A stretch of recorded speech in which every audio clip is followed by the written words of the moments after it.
Uyğunluğu müəyyən edin deyir. Səfəvi hökmdarları verilibdir. Səfəvi hökmdarların əvvəlcə adlarına baxırıq. Şah Sultan Hüseyn, Şah Süleyman və Şah II. Abbaslı variantlarda. İndi isə uyğunlaşdırmağa başlayaq. Birincidə deyir ki, rəiyyət və sənətkarların dövlət xəzinəsinə olan bütün borcları ləğv edildi. Bu, Şah II. Abbasla bağlı olan bir xüsusiyyətdir. Yəni ki, cavabımız 1-ə C olacaq. 15 yaşına çatmış əhalinin və əmlaklarının siyahıya alınması keçirildi. Bu, dövlətin çətin vaxtında Şah Sultan Hüseynin gördüyü bir tədbir idi. 1699-1702-ci illərdə belə bir tədbir həyata keçiribdi.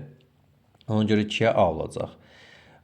Ruslara gömrüksüz ticarət hüququ verilməsi isə Şah Süleymanla bağlıdır. Belə bir hadisə 1667-ci ildə baş vermişdi. Ona görə də 3-ə B variantını qoyacağıq. Düzgün cavabımız 1-ə C, 2-yə A, 3-ə isə B-dir.